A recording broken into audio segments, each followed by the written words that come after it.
Porque o reino de Deus não é comida nem bebida, mas justiça e paz e alegria no Espírito Santo. Romanos 14:17. Querido irmão, seja bem-vindo a esse canal. A leitura de hoje são as cartas de ensino do nosso amado irmão, mestre, servo do Senhor, Derek Prince. Curta, se inscreva e compartilhe o vídeo para que mais vidas possam ser abençoadas e para que o reino do Senhor avance e a glória seja dada somente a Ele. Carta de ensino, o pecado de independência, de Derek Prince. Muitas vezes não entendemos.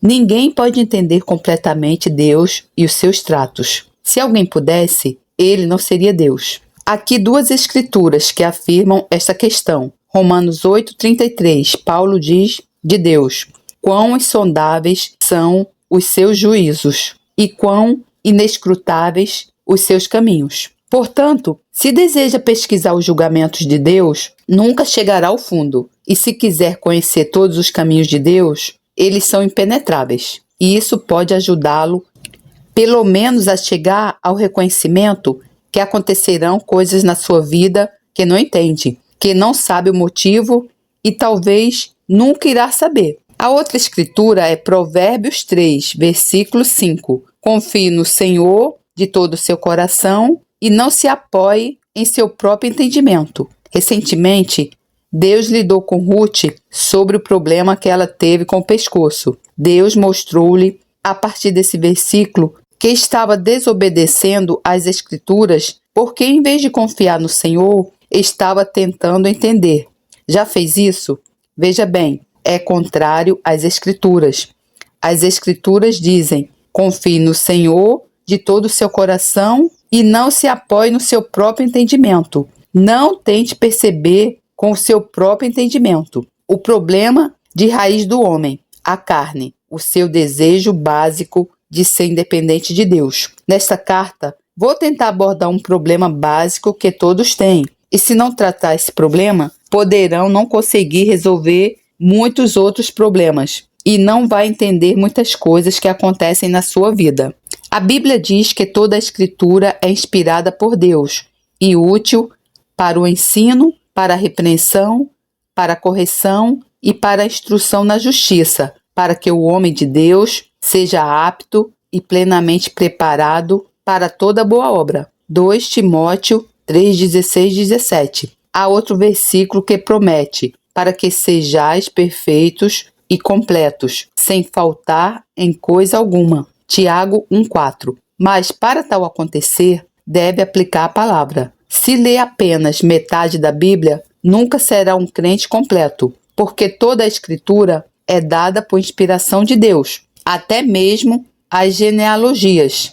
Loren Cunningham disse que havia encontrado um homem, um indiano, na Índia, e perguntou como ele havia chegado ao Senhor. Ele disse: através das genealogias. Loren perguntou: por quê? Bem, disse ele, na nossa cultura, os nossos deuses não têm antecedentes, apenas aparecem. E nunca sabemos os antecedentes de ninguém. Fiquei muito interessado em descobrir que poderia conhecer os antecedentes de alguém. Então, veja bem, não ponha de lado as genealogias, porque pode ser que elas sejam a resposta para alguma questão. Agora, iremos para o início da história da raça humana, dos nossos primeiros pais, Adão e Eva, e tentarei extrair disso uma verdade básica que diz respeito a todos nós. Todos descendemos de Adão. Sei que muitas pessoas não acreditam nisso, mas eu acredito. Tinha estudado como filósofo muitas teorias sobre a origem do homem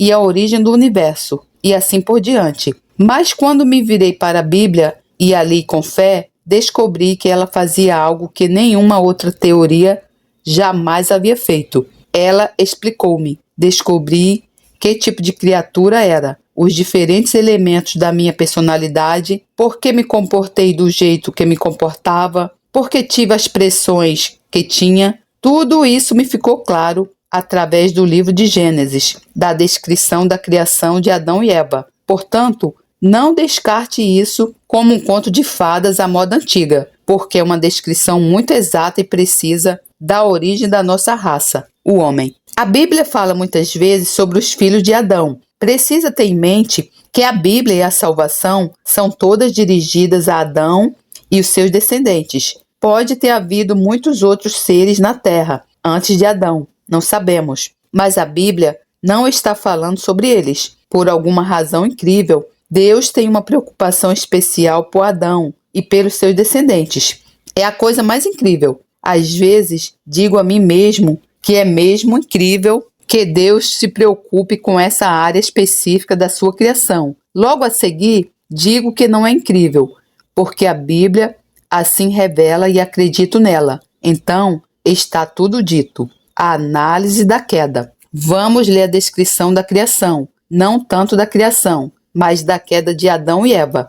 O mais notável da Bíblia é que ela pode dizer muito em tão poucas palavras. Vamos só ler os 7 primeiros versículos do capítulo 3 de Gênesis. Ora, a serpente era mais astuta que todas as alimárias do campo que o Senhor Deus tinha feito. E esta disse à mulher: é assim que Deus disse, não comereis de toda a árvore do jardim? Versículo 1. Um amigo meu, Ern Baxter, comentou uma vez sobre isso. Todos os problemas da humanidade teriam sido resolvidos se Eva tivesse dito apenas à serpente: eu nunca falo com serpentes estranhas sem o meu marido, o que teria sido a resposta certa. Mas ela não fez assim, e então aqui estamos hoje. E disse a mulher serpente: do fruto das árvores do jardim comeremos, mas do fruto da árvore que está no meio do jardim, disse Deus, não comereis dele, nem nele tocareis, para que não morrais. Versículo 2 e 3. Como Eva sabia disso? Quem lhe disse? Adão. Sabe, era o trabalho dele fazer isso. Veja também como ela não estava disposta a admitir que havia algo que eles não podiam fazer. Eva disse: bem, podemos comer de todas as árvores do jardim, mas há apenas uma exceção. Quão relutantes somos em reconhecer as nossas limitações. Já reparou nisso? Então a serpente disse à mulher: certamente não morrereis, porque Deus sabe que no dia em que dele comerdes, se abrirão os vossos olhos, e sereis como Deus, sabendo o bem e o mal. E viu a mulher que aquela árvore era boa para se comer, e agradável aos olhos, e árvore desejável para dar entendimento. Tomou do seu fruto, e comeu, e deu também a seu marido, e ele comeu com ela. Então foram abertos os olhos de ambos, e conheceram que estavam nus, e coseram folhas de figueira, e fizeram para si aventais. Gênesis 3, 4, 7. Aqui temos a essência do que precisamos saber sobre nós mesmos, sobre os nossos problemas e como evitá-los. O objetivo de Satanás: desacreditar a palavra de Deus.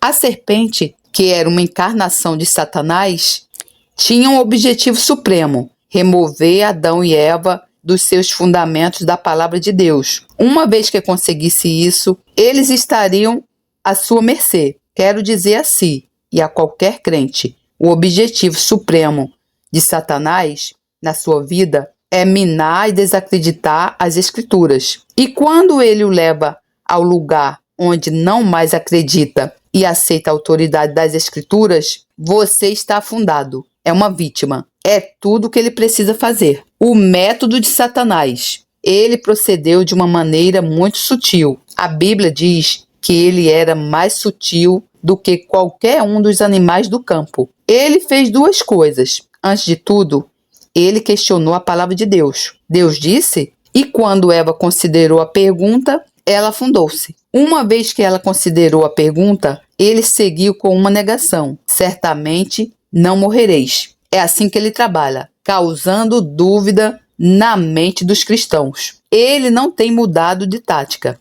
Hoje, em 1993, o diabo opera exatamente da mesma maneira. Sabe por quê? Porque funciona. E isso trouxe-lhe um sucesso sem fim. Então, quero avisá-lo. Faça o que fizer, mas não se afaste da sua fé nas Escrituras como a palavra de Deus. Satanás não começará necessariamente atacando a palavra de Deus. Ele começará questionando-a. Ele fez isso especificamente, talvez na Alemanha, e depois na Noruega, e depois na Grã-Bretanha, no final do século passado. Ele questionou a palavra e hoje temos igrejas e ministros professos que são totalmente incrédulos. Ele não começou negando, começou questionando. E se considerar a pergunta, terá o mesmo tipo de problema que Eva. A resposta de Eva. A resposta de Eva pode ser resumida em 3 palavras, todas começando com a letra D.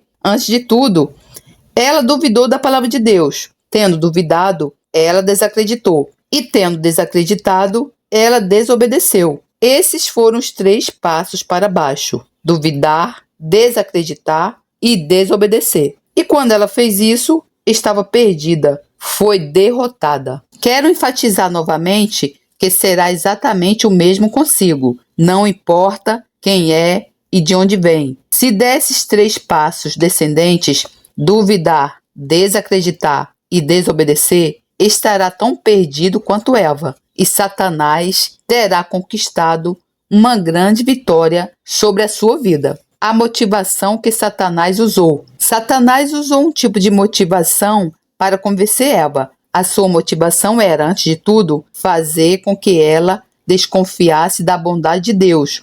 E depois, a sugestão de que ela e Adão pudessem ser como Deus. E o argumento final decisivo foi que eles poderiam ser como Deus, sem depender de Deus. É isso que quero enfatizar nesta carta. O problema não era que eles queriam ser como Deus. Esse não é um motivo ruim, mas eles queriam ser como Deus sem depender de Deus, independente de Deus. Mas Satanás fez o que sempre faz. Ele começou a desconsiderar o caráter de Deus. Ele sugeriu Deus como um tirano. Ele colocou-a neste lindo jardim. É verdade que é um jardim encantador e tudo o que precisa tem e está passando bem. Mas pense como seria se estivesse livre, se pudesse fazer o que quiser, se pudesse encontrar suas próprias respostas, não precisasse depender de Deus. Veja, Deus está tratando-a como uma cidadã de segunda classe. Ele não a está tratando da maneira que merece. Merece algo mais que isso.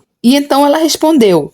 E depois, ela foi movida pela motivação de ser como Deus, mas sem depender de Deus. O erro fundamental de Adão e Eva foi o desejo de ser bom sem depender de Deus. Observe que a motivação deles não era ruim. Era muito bom ser como Deus, mas sem depender de Deus. Eles entraram num relacionamento de independência de Deus. E eles são os nossos primeiros pais. Quando a Bíblia fala sobre o velho homem, nunca fala sobre o velho alemão, ou o velho russo, ou o velho judeu, ou o velho gentil, porque remonta, além de tudo isso, aos nossos primeiros pais, o velho homem, o velho Adão. Adão nunca teve filhos até ter se tornado um rebelde. E todo descendente de Adão, desde aquele dia em diante, nasceu com rebelião dentro de si. A essência da rebelião é o desejo de ser independente de Deus. A essência da rebelião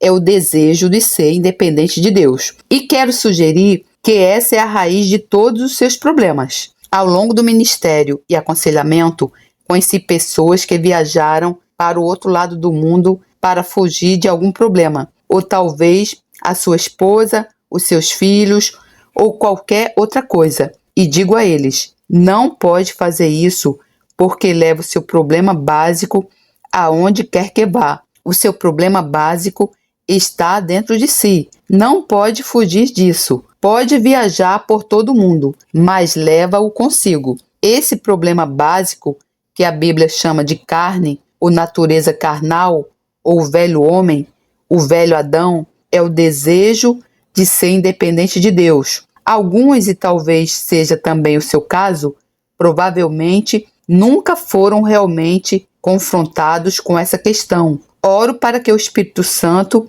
me permita fazê-lo. Veja bem, existem muitas maneiras diferentes de ser independente de Deus, e uma das maneiras mais comuns é através da religião. Uma maneira mais comum de ser independente de Deus é através da religião. A maioria das pessoas religiosas usa a sua religião para torná-las independentes de Deus. Acho que isso é totalmente verdade no judaísmo hoje. Homenageia a lei de Moisés de boca, mas na realidade usa a lei como base para não depender de Deus.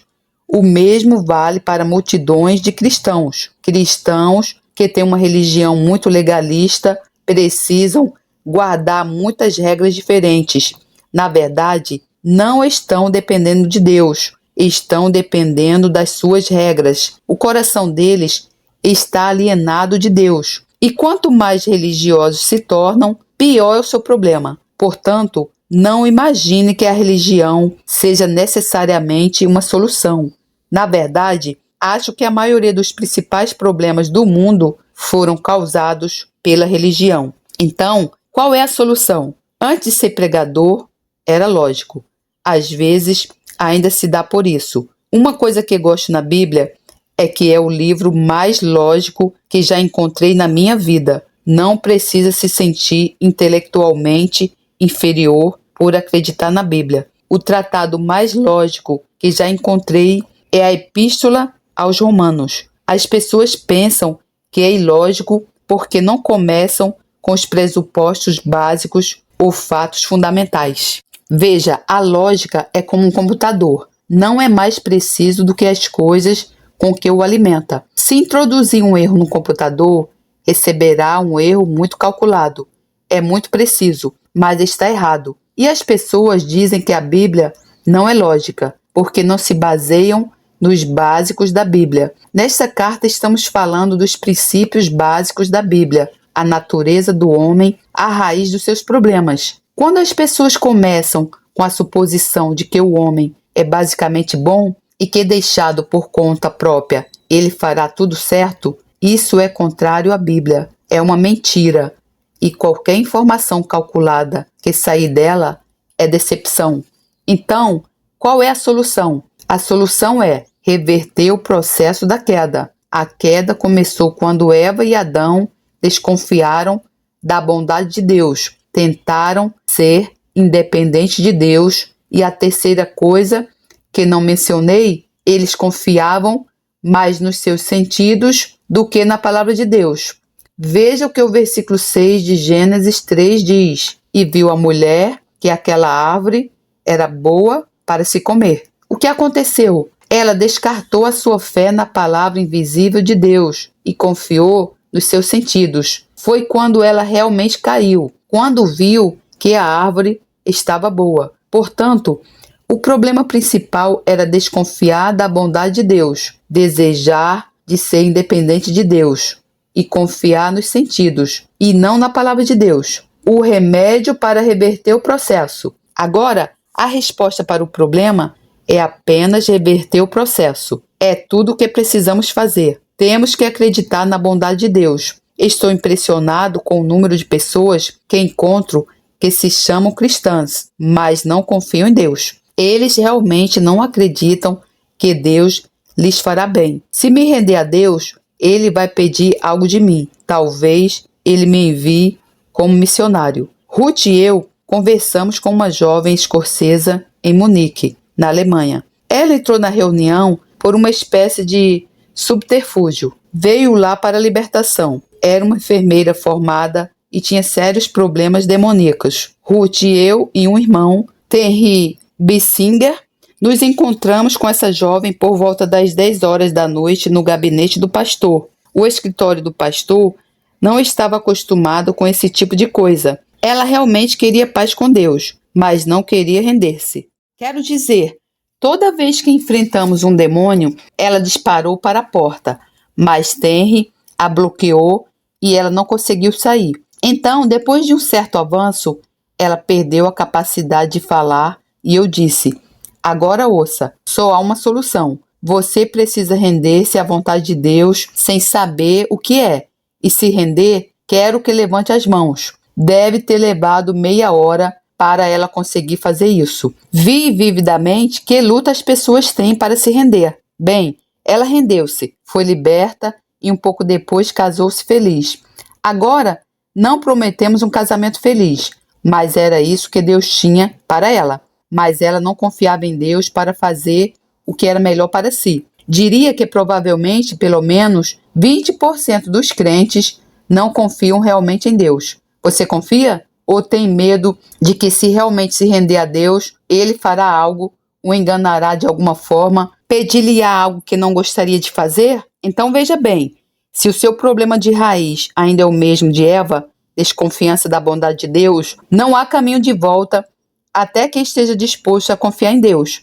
Essa é a única solução real. Tem que confiar em Deus sem saber o que Ele vai pedir de si. Muitas pessoas dizem: confio em Deus se Ele fizer isso ou aquilo.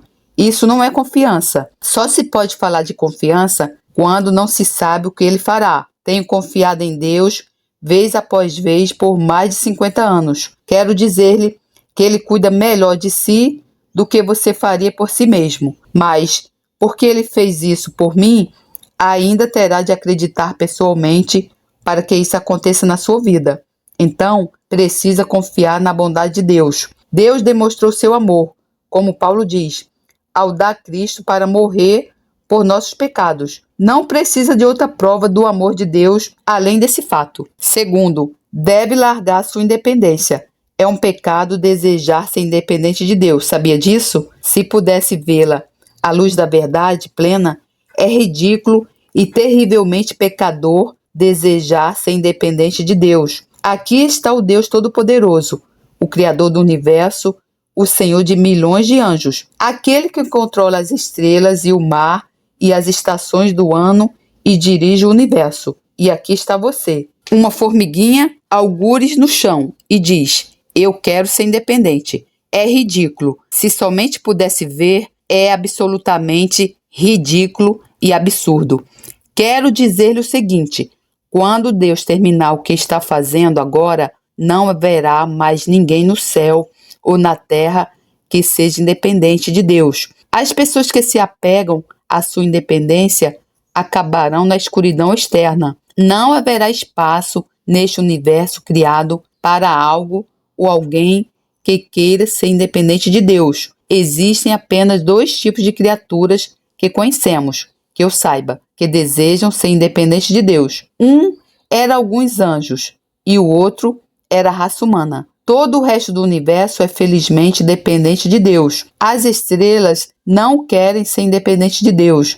Os animais não querem ser independentes de Deus. São só pessoas tolas como você e eu. E quanto mais medita, mais ridículo é. É incrível que Deus simplesmente não põe o seu pé em cima de nós e nos desfaça no chão, pequenos insetos insignificantes que somos. Mas Deus, isso é o mais surpreendente, Deus tem um amor especial pelos descendentes de Adão. Quero dizer, passo o tempo pensando em como isso pode ser. É mesmo extraordinário. De certa forma, somos um dos seus problemas não resolvidos. Temos sido uma fonte de problemas há milhares de anos e não temos nada para nos elogiar. Não somos tão bonitos, não somos tão fortes, não somos tão inteligentes. E, no entanto, Deus nos ama. Vou dizer-lhe uma coisa que a Bíblia nunca explica: é o amor de Deus. Pode procurar em vão da primeira página à última. Nunca explica porque Deus ama as pessoas, mas Ele ama. É o grande mistério inexplicável do universo. Mas quero garantir que é verdade. Deus ama a si e a mim. Ele ama pessoas como nós. Ele ama pessoas que fizeram uma confusão terrível das suas vidas, como nós fizemos. Não temos nada para nos elogiar e somos ingratos e profanos, rebeldes e estúpidos. E, surpreendentemente, Ele nos ama. É incrível. Portanto, temos que largar a nossa independência. É isto que quero enfatizar nesta carta. E então, temos que crer na palavra de Deus mais do que os nossos sentidos. Temos que reverter o erro de Eva. Ela olhou para a árvore e pensou: bem, isso parece bom. Não importa o que a palavra de Deus diga sobre isso. Vou participar dessa árvore. Deixe-me repetir esses 3 passos novamente, porque são muito importantes. Primeiro de tudo, temos que confiar na bondade de Deus. Segundo, temos que largar a nossa independência. E terceiro, temos que acreditar nas Escrituras e não nos nossos sentidos. Foco na questão da independência. Agora, quero focar essa questão de largar a nossa independência. Quero sugerir que esse é um dos objetivos centrais dos tratos de Deus com as pessoas. É tirar-nos da nossa independência e colocar-nos numa alegre dependência de Deus. Porque, afinal, Deus é o único fator confiável nas nossas vidas. É absurdo confiarmos em qualquer outra coisa, mas não em Deus. Duas maneiras pelas quais Deus nos leva à dependência. Agora, existem duas maneiras, quero dizer, existem mais de duas, mas há duas maneiras principais que quero mostrar-lhe que Deus usa para nos tirar da nossa independência. O primeiro é esperar. Um tipo de silêncio desce quando a palavra esperar é pronunciada. Ninguém gosta de esperar. É totalmente contrário à nossa atual inclinação cultural esperar. Descobrirá mais cedo ou mais tarde que nada chegará a si na sua caminhada cristã até aprender a esperar, porque Deus insiste nisso. Esperar. Quero falar sobre apenas duas pessoas, dois grandes homens de Deus que tiveram que esperar. Um é Abraão e o outro é Moisés. E Deus tinha um destino para os dois. Ele sabia o que eles fariam. Ele os escolheu, os separou. Abraão esperou 25 anos por Isaque. De fato, o centro de todo o programa de Deus para Abraão era que ele deveria ter um filho especial com a sua esposa Sara. E isso foi prometido a ele aos 75 anos de idade. Ele teve que esperar 25 anos por aquele filho. Por quê? Porque Deus não lhe poderia dar imediatamente. Porque ele teve que trazer Abraão ao lugar de total dependência de Deus. Conhece a história. Depois de 12, 13 anos, ele disse: eu esperei o suficiente. E a sua querida esposa Sara deu-lhe alguns conselhos ruins. Ela disse: avance, tem uma concubina, eu concordo, a minha serva H, que significa pedra. Permito que tenha um filho com ela. É muito interessante, porque Sara deu-lhe dois conselhos. A primeira vez ela disse: avance, tenha um filho. A segunda foi: expulse o filho que teve.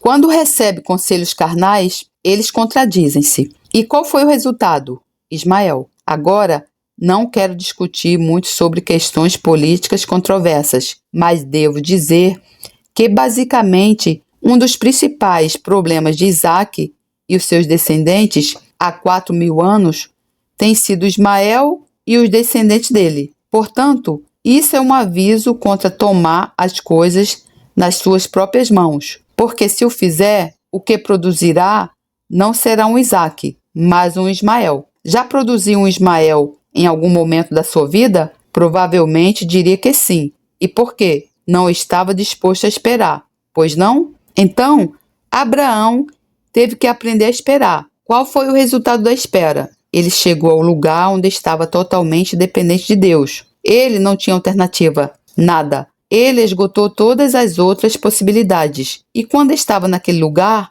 Deus veio ao encontro dele e ele teve o filho que Deus havia prometido. É interessante que mais à frente, Deus fez Abraão passar por um teste que a maioria de nós nunca terá de passar. Aqui está Abraão, recebeu o filho e Deus disse-lhe: agora ofereço como sacrifício.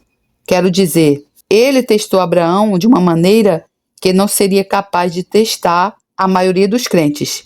Então, mais uma vez, Abraão era totalmente dependente de Deus. Ele estava preparado para matar o filho e depender de Deus para ressuscitá-lo, como indica a Escritura. O que Deus estava querendo atingir? Uma coisa: dependência. Dependência total de Deus. Moisés passou 40 anos no deserto. Agora vamos olhar para Moisés. Moisés teve uma educação muito privilegiada. Foi criado na corte do faraó. Foi instruído em toda a sabedoria e cultura dos egípcios, que eram o principal império cultural da época. Então ele percebeu que na verdade era judeu israelita e que os seus irmãos estavam sofrendo. Pensou: Sou eu a pessoa indicada, sairei e irei libertá-los. Idade 40. Acabou num fiasco. Ele teve que fugir por sua vida e passou os próximos 40 anos no deserto bastante árido, cuidando de um pequeno rebanho de ovelhas pertencentes ao sogro. Essa não é uma posição muito elevada, não acha? Aliás, já cuidou de ovelhas? Fiz isso por algum tempo. Sei que isso requer paciência também. Moisés aprendeu humildade, mansidão. Portanto, Deus podia confiar-lhe autoridade. Então, agora Moisés atingiu os 80 anos, a idade da aposentadoria. A sua vida foi-se, ele não tem nada para mostrar. Toda a sua educação, capacidade e força não produziram nada. E Deus diz: agora, Moisés, podemos começar. E durante os 40 anos seguintes, Moisés foi, na minha opinião, o ser humano mais poderoso que a história já registrou. Quero dizer, se considerar o que ele fez, é surpreendente. E quer que ele aponte uma razão? Quer ser um homem de poder? Vou contar-lhe um dos segredos. Está em Números capítulo 12, versículo 13. E era o homem Moisés muito manso, humilde, mais do que todos os homens que havia sobre a terra. Consegue ver que Deus não pode confiar poder a ninguém, exceto aos humildes? Como se alcança a humildade? Basta passar 40 anos no deserto com um rebanho de ovelhas. Alguém perguntou a Bob Mumford uma vez, por que Moisés teve que passar 40 anos no deserto? E Bob respondeu, porque Deus não poderia fazer isso em 39 anos. Então, Deus o manterá lá até que seja feito. Pode lutar, reclamar, orar, mas Deus é misericordioso demais para responder às suas orações, porque Ele não vai deixá-lo até que o processo esteja completo. Essa é uma das maneiras que Deus usa para nos libertar da independência e levar à dependência. Esperar. Deus age em favor daqueles que esperam nele. E há outras escrituras interessantes acerca de esperar que quero apontar-lhe. Isaías 64, versículo 4. Porque desde a antiguidade não se ouviu, nem com o ouvido se percebeu, nem com os olhos se viu, um Deus além de ti, um ser totalmente único, sem paralelo. E então menciona um fato sobre esse Deus único, que trabalha para aquele que nele espera. Então, qual é a característica distintiva desse Deus único? Ele age em favor daqueles que esperam por ele. Quer que Deus age em seu favor? Então, o que tem de fazer? Espere por ele. O que vai acontecer enquanto está esperando? Irá tornar-se cada vez mais dependente de Deus e cada vez menos dependente de si mesmo. E não há nada além de esperar que consiga fazer isso. Servir, esperar. Em 1 Tessalonicenses capítulo 1, Paulo fala sobre o seu contato original com os cristãos em Tessalônica e como outras pessoas relataram o impacto notável que ele teve. Em 1 Tessalonicenses 1, versículo 9 e 10, Paulo diz dessas outras pessoas ao redor, porque eles mesmos anunciam de nós qual é a entrada que tivemos para convosco, os tessalonicenses, e como dos ídolos vos convertestes a Deus, para servir o Deus vivo e verdadeiro, e esperar dos céus o seu Filho, a quem ressuscitou dentre os mortos, a saber, Jesus, que nos livra da ira futura. Então, quais foram as duas coisas que eles tiveram que fazer? Servir e esperar, entende? Agora, essa é a vida cristã. Muitos gostam de servir, mas quantos gostam de esperar? Sabe? A vida cristã não é apenas servir, é servir e esperar. Por quê? Bem, uma razão é porque a espera lida com esse espírito independente em si e o leva ao lugar de Deus, não há nada que eu possa fazer. Cheguei ao fim. Se você não fizer, não acontecerá. E sabe que Deus está esperando que chegamos a esse lugar? Agora, Isaías 30, versículos 18 e 19, poderá ser uma mensagem para si. Por isso, o Senhor esperará para ter misericórdia de vós. Observe que não é só você que tem que esperar. Deus espera. Por quê? Para que ele seja misericordioso. Ele está esperando que você cumpra as condições para que ele mostre a sua graça. E por isso se levantará para se compadecer de vós, porque o Senhor é um Deus de equidade. Bem-aventurados todos os que nele esperam. Tudo bem. Quer ser abençoado? Essa é uma maneira. Desespero. Depois continua no próximo versículo. Porque o povo habitará em Sião, em Jerusalém. Não chorarás mais. Certamente se compadecerá de ti. A voz do teu clamor, e ouvindo-a, te responderá. O que Deus está esperando? O som do seu clamor, choro. Ele está esperando até que esteja desesperado, até que chegue ao lugar onde nada será suficiente, exceto Deus. Veja, muitos de nós têm medo do desespero. Acho que é muito típico do personagem britânico. Nós gostamos de ter as coisas de tal maneira que evitamos entrar num trem emocional muito intenso. Mas há um lugar onde só se pode encontrar com Deus se chorar. Essa palavra hebraica para chorar significa grito por socorro, clamor. Deus está esperando para levá-lo a um lugar onde clamará por ajuda. Outro dia, fiz o que normalmente faria à tarde, entre 2 e 4. Provavelmente não me encontrará porque deito-me diante do Senhor. E enquanto estava fazendo isso, Ruth foi tomada por uma dor intensa. E tendo feito tudo o que pôde, ela simplesmente deitou-se de costas no chão e clamou ao Senhor para vir em sua ajuda. E ele assim fez. Houve uma mudança definitiva.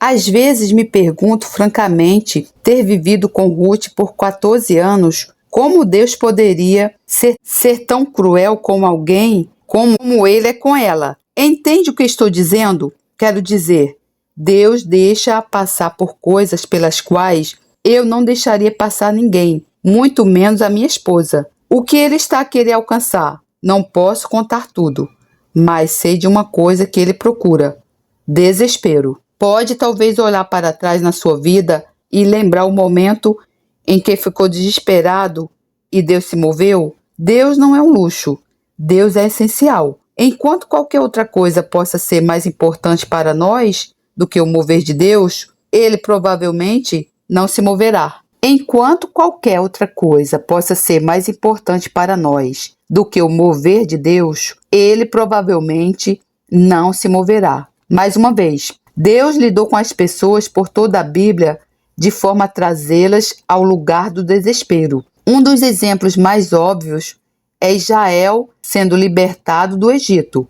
Então, eles marcham para fora, tiveram uma Páscoa maravilhosa, todos foram curados, tornaram-se fortes, capazes de marchar. Eles marcham em fila, chegam ao Mar Vermelho, olham por cima dos ombros e todo o exército egípcio os persegue. Já ouvi pessoas usarem a frase "estar entre a espada e a parede".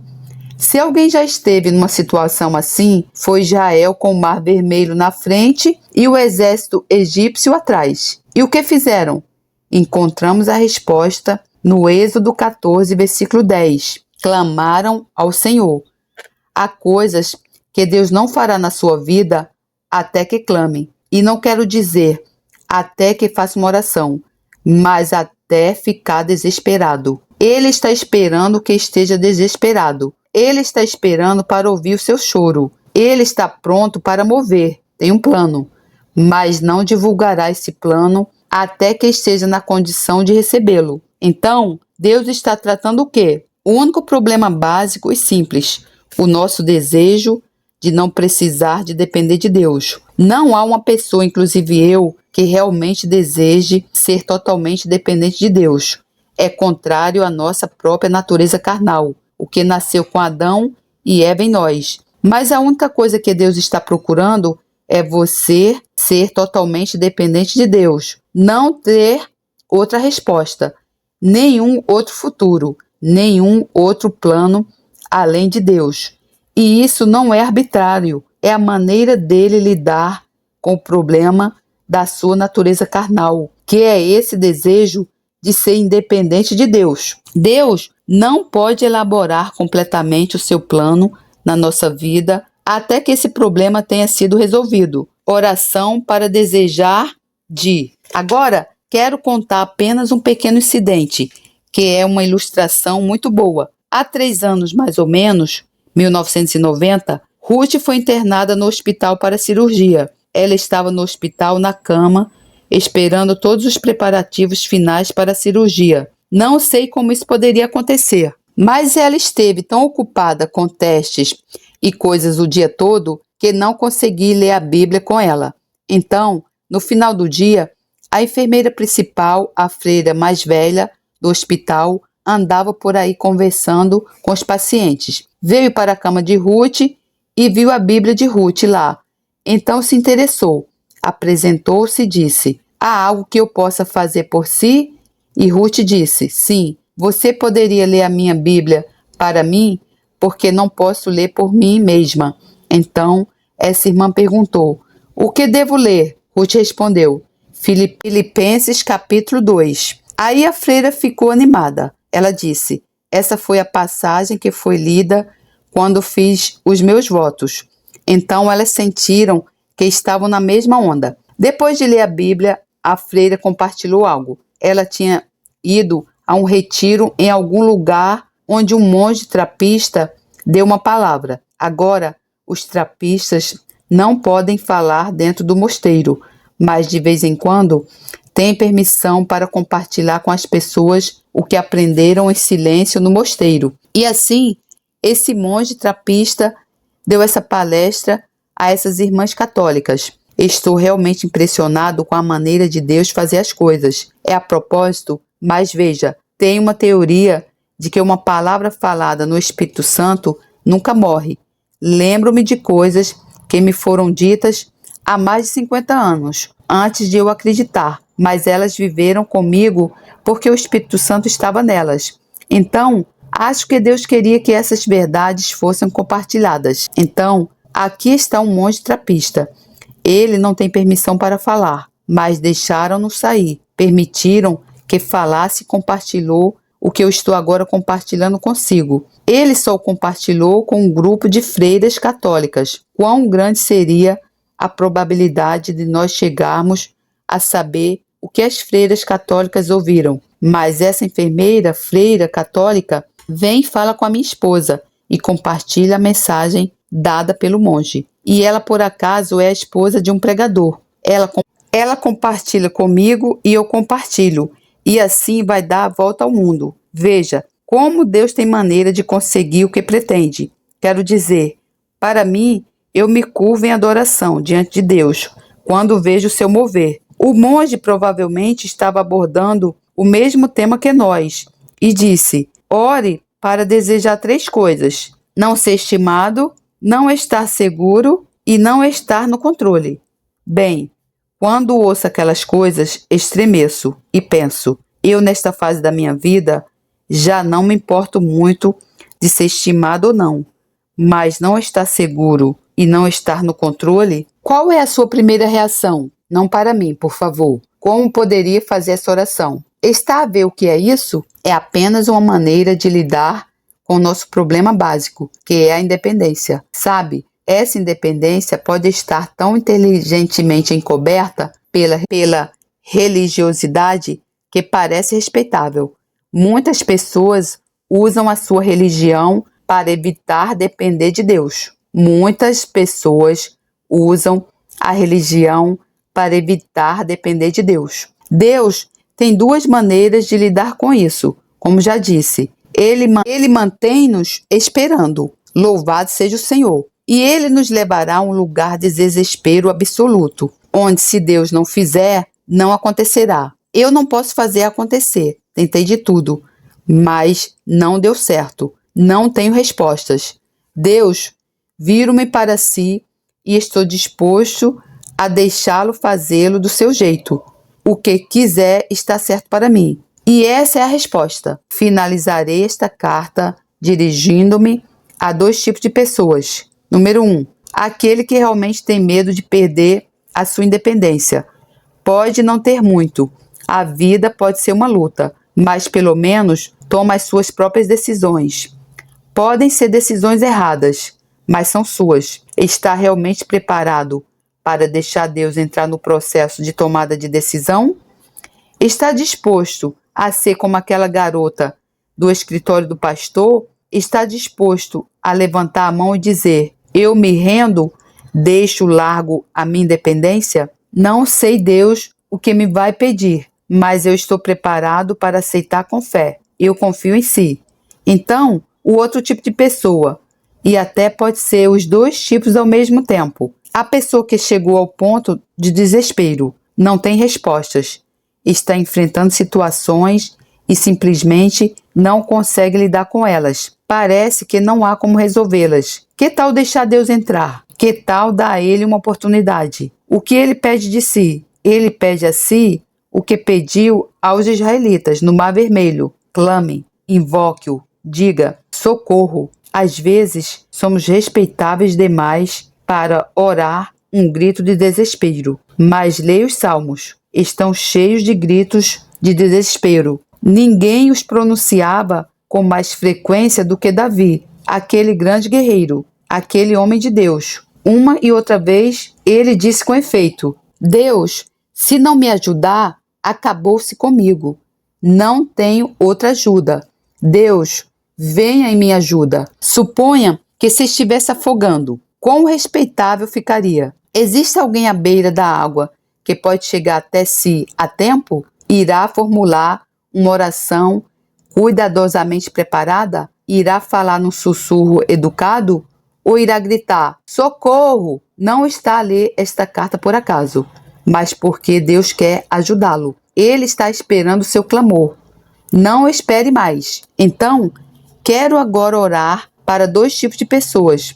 Aquele que diz: bem, irmão príncipe, eu nunca realmente deixei a minha independência. Sou religioso, tentei fazer o bem, mas sempre controlei a minha própria vida. Nunca deixei Jesus entrar e tomar as decisões. E o outro, o que está desesperado? Ou se pertencer aos dois grupos, esta oração é também para si. Senhor Jesus, agradecemos por estar sempre disponível, por estar tão perto de nós, por realmente querer ajudar-nos. É confiável, podemos confiar em si, Senhor. Oro por aqueles que precisam da sua ajuda, por aqueles que precisam renunciar à sua independência e por aqueles que precisam clamar a si numa situação desesperadora, para que os solte, liberte, para que venham a si em fé neste momento. Que tudo que os impediria seja amarrado, toda a força alheia, todo orgulho, todo medo, que seja amarrado e que as pessoas que deseja que venham para si sejam liberadas, agora mesmo, em nome do Senhor Jesus. Amém.